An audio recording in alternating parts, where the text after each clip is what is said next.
Flip flop. ঠিক আছে, এটা হচ্ছে ট্রুথ টেবিল, এসআর ফ্লিপ ফ্লপের ট্রুথ টেবিল। এটা আমরা কোথা থেকে পাই? ল্যাচ এবং হচ্ছে ক্লকের কম্বিনেশন করে পাচ্ছি। এবং এটার সার্কিটটা হচ্ছে এটা। এবং এটা যদি ব্লক ডায়াগ্রাম আমরা ড্র করতে চাই, ব্লক ডায়াগ্রামটা কেমন হবে দেখতে? ব্লক ডায়াগ্রামটা হবে এরকম।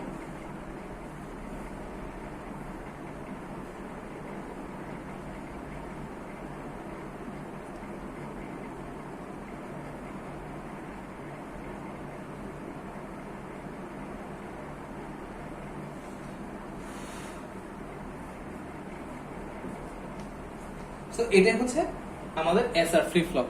আমরা কেন ফ্লিপ ফ্লপ শিখতেছি? আমরা ফ্লিপ ফ্লপ শিখতেছি এই কারণে যাতে হচ্ছে আমরা পরে এই ফ্লিপ ফ্লপ ইউজ করে কি তৈরি করতে পারি, রেজিস্টার তৈরি করতে পারি। ঠিক যেমন করে আমরা ল্যাচ শিখছি, ল্যাচ ইউজ করে আমরা ফ্লিপ ফ্লপ তৈরি করছি, ঠিক একইভাবে আমরা ফ্লিপ ফ্লপ দিয়ে কি করব? আমরা রেজিস্টার তৈরি করব। তো ফ্লিপ ফ্লপ কি করে? ফ্লিপ ফ্লপ হচ্ছে মেমরি ধরে রাখে। কিভাবে ধরে রাখে? ল্যাচের মাধ্যমে ধরে রাখে। ল্যাচ কিভাবে ধরে রাখে? ওটা হচ্ছে আমরা ট্রুথ টেবিল থেকে দেখেছিলাম। ঠিক আছে, দ্যাটস হাউ ইট ওয়ার্কস। এরপর আমরা এসআর ফ্লিপ ফ্লপের পর আমরা পড়বো যে ডি ফ্লিপ ফ্লপ।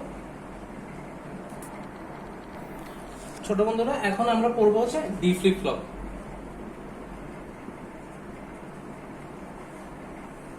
তো ডি ফ্লিপ ফ্লপ একদম বলতে গেলে পুরোপুরি হচ্ছে এসআর ফ্লিপ ফ্লপের মতো, আরো বলতে গেলে কি আরো কিছু ক্ষেত্রে সহজ। D flip flop is more easier than SR flip flop. আচ্ছা, তো আমাদের যখনই ফ্লিপ ফ্লপ তৈরি করতে হয়, আমাদেরকে কি তৈরি করতে হয়? ফার্স্টে আমাদের একটা ওখানে ল্যাচ থাকবে। তো আমরা ফার্স্ট একটা ল্যাচ ড্র করে ফেলি। ল্যাচ কেমন হয়?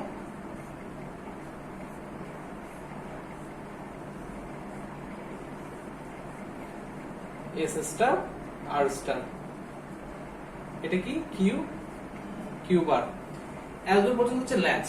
এরপর হচ্ছে আমরা এটা কি এসআর ফ্লিপ ফ্লপ করবো নাকি ডি ফ্লিপ ফ্লপ করবো, ওইটার উপর ডিপেন্ড করে হচ্ছে আমার বাকি পোর্শনটা কাজ করবে। তো এসআর ফ্লিপ ফ্লপ করি আর ডি ফ্লিপ ফ্লপই করি। আমার ফার্স্টে এখানে একটা ন্যান্ড গেট থাকে, যেখান থেকে আউটপুটটা বের হয় এটার সাথে যোগ হয়।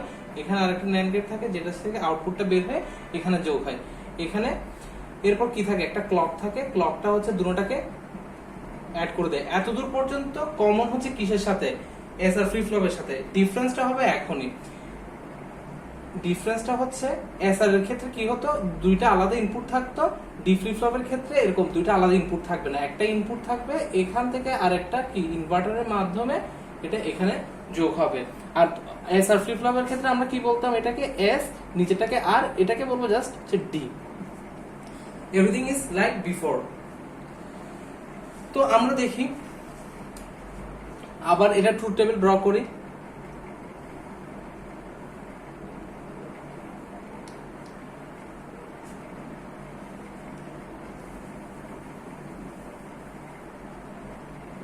এই পাশে করলে মনে সুবিধা হবে।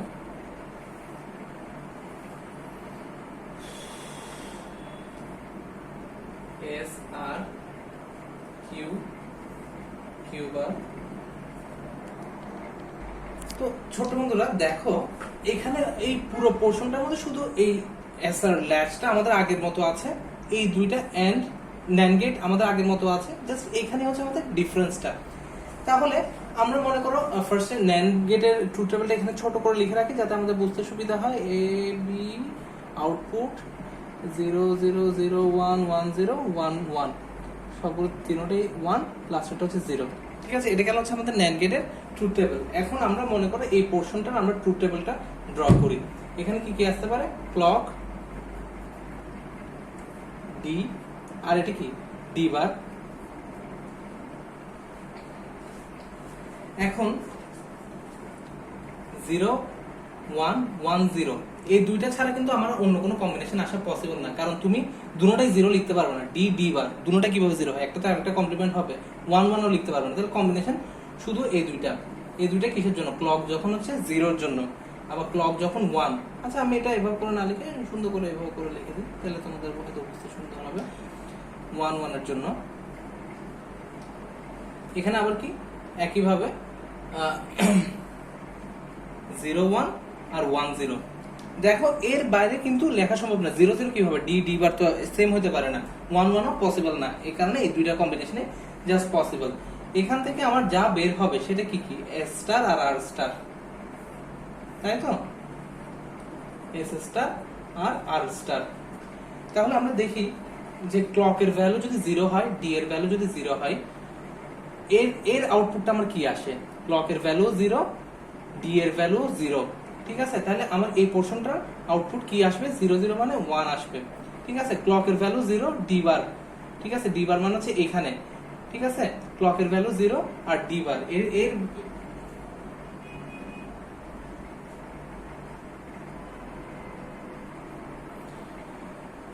ক্লকের ভ্যালু 0 আর হচ্ছে ডি বার হচ্ছে 1, তাহলে 0 আর 1 এর ভ্যালু কত আসে, 1 আসে, ঠিক আছে।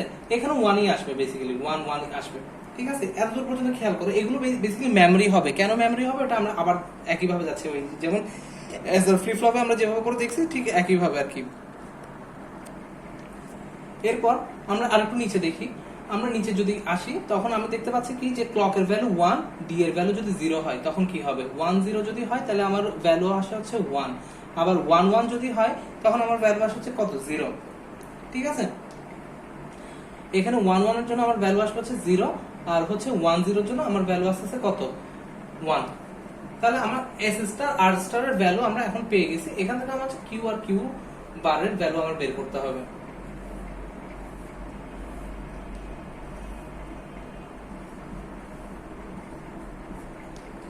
তাহলে দেখো আমার দুটোটা যখন 1 তখন ওটা কি পুরোটা মেমোরির উপর ডিপেন্ড করে না এই বিষয়টা। যখন এসও 1 আরও 1 আমরা যদি ল্যাচে ফিরে যাই, এই পোর্শনটা কিসের উপর ডিপেন্ড করবে, মেমোরির উপর ডিপেন্ড করবে। এটা কি 1 1, এটাও তো আমার তাহলে কিসের উপর ডিপেন্ড করতেছে, মেমোরির উপর ডিপেন্ড করতেছে। আচ্ছা, এখন 1 0 যখন হচ্ছে এস এর ভ্যালু যখন 1 আর এর ভ্যালু যখন 0, তখন কিউ এর ভ্যালু 0 আর কিউ বারের ভ্যালু হচ্ছে 1। এস এর ভ্যালু যখন 1 আর এর ভ্যালু যখন 0 তখন কিউ এর ভ্যালু 0, কিউ বারের ভ্যালু হচ্ছে 1। কোথা থেকে আমরা পাই, আমরা হচ্ছে ল্যাচের ট্রুথ টেবিল থেকে পাই। আর তাও যদি বুঝতে অসুবিধা হয় তাহলে হচ্ছে আমরা কি করতে পারি, আমরা এখানের মধ্যে বসাই 1, এখানে বসাইলাম 0 1, এটা আবার দেখাতে গেলে আবার পুরোটাই এনে বুঝাইতে হবে। তোমরা একটু ব্যাক দিয়ে ল্যাচ থেকে বুঝে নিও যে এটি কিভাবে এসে 1 0 এর কারণে আমার এখানে 0 1 আসতেছে, ঠিক আছে। আচ্ছা, 0 1 যখন থাকতেছে, এস এর ভ্যালু যখন 0 আর আর এর ভ্যালু যখন 1, তখন আমার এখানে আসছে কি 1 0। এখন এই পোরশনটা আমাদের এখানে পুরোপুরি করা হয়েছে। এখন আমরা এটা এখানের মধ্যে জাস্ট বসাবো। ক্লক 0 হলে কি হয়, 1 হলে কি হয়।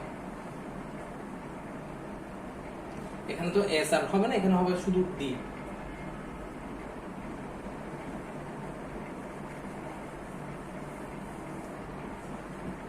আমরা ফ্লিপ ফ্লপটা ড্র করতেছি, তো ফ্লিপ ফ্লপের ইনপুট কি, এখানে শুধু ডি, ক্লক আর ডি। ক্লকের ভ্যালু 0, ডি এর ভ্যালু যাই হোক না কেন আমার এই পোরশনটা আসবে কি, মেমরি। তাই তো আমরা এখান থেকে দেখলাম ক্লকের ভ্যালু যখন 0, আমার ডি এর ভ্যালু যাই হোক না কেন, আমার ডি এর ভ্যালু যাই হোক না কেন ডোন্ট কেয়ার, আমার কিউ কিউ বারের ভ্যালু আসতেছে কি, মেমরি। মানে কি আমার প্রিভিয়াস স্টেটের উপর আমার ডিপেন্ড করতে হচ্ছে। এরপর আমার ক্লকের ভ্যালু যদি 1 হয়, ক্লকের ভ্যালু যদি 1 হয়, ডি এর ভ্যালু যদি 0 হয়, ডি এর ভ্যালু যদি 0 হয়, আমার কিউর ভ্যালু আসতেছে 0, কিউ বারের ভ্যালু আসতেছে 1, ঠিক আছে। আবার ক্লকের ভ্যালু যদি 1 হয়, ডি এর ভ্যালু যদি 1 হয়, আমার কিউ এর ভ্যালু আসতেছে কত, 1, কিউ বারের ভ্যালু আসতেছে 0। তো এইটাই বেসিক্যালি হচ্ছে এই ফ্লিপ ফ্লপের ট্রুথ টেবিল, ঠিক আছে। এখন এইটা তো আমরা যেটা রাখছি এটা হচ্ছে আমরা গেট দিয়ে আমরা ড্র করছি, ঠিক আছে। যদি ব্লক ডায়াগ্রাম আঁকতে বলে তাহলে কিভাবে করা যায়। আচ্ছা, এখানে আরেকটা জিনিস তোমরা খেয়াল করতে পারো যে এখানে আমি একটা ইনভার্টার দিয়েছিলাম, তো এই ইনভার্টারটাকে আবার অনেকে এভাবে করে ড্র করতে পারে, এটাও কিন্তু কোনো সমস্যা নাই। এটাও কিন্তু ইনভার্টার, ন্যান্ড গেট দিয়ে ইনভার্টার। কিভাবে হয় তোমরা পাস করে দেখো, দুটোটা যদি শূন্য হয় এখানে, তাহলে এখানে আউটপুট আসবে 1, এখানে দুটোটা 1 হলে এখানে আউটপুট আসবে 0, ঠিক আছে। আমরা যখন হচ্ছে ন্যান্ড গেট দিয়ে কিভাবে ইনভার্টার বানাতে হয় ওখানে আমরা এটা দেখেছিলাম। আচ্ছা, এখন আমাদের একটা ব্লক ডায়াগ্রাম ড্র করতে হবে। ব্লক ডায়াগ্রামটা ইজ প্রিটি সিম্পল। এখানে একটা ডি, এখানে সরি সুন্দর করে একটু ড্র করে ডিটাকে, এখানে একটা ডি, এখানে হচ্ছে একটা ক্লক, ক্লক শুধু এভাবে করে দিলে হবে না, এখানে আমাদের একটা ত্রিভুজ এঁকে দিতে হবে। আর আমার দুইটা step Q Q bar, that's it. এটাই আমাদের ডি ফ্লিপ ফ্লপ। তো সবাই আজকের ক্লাস এ পর্যন্তই থাকলো। আমরা নেক্সট ক্লাসে আমরা চেষ্টা করবো রেজিস্টার নিয়ে কথা বলার জন্য। আর তৃতীয় অধ্যায় নিয়ে কোনো রকম আর রেকর্ডেড ক্লাস আমরা দিব না। আমরা যা কিছু আলোচনা করব সবগুলো হচ্ছে ক্লাসের মধ্যে অল্প অল্প করে আলোচনা করবো আর কি।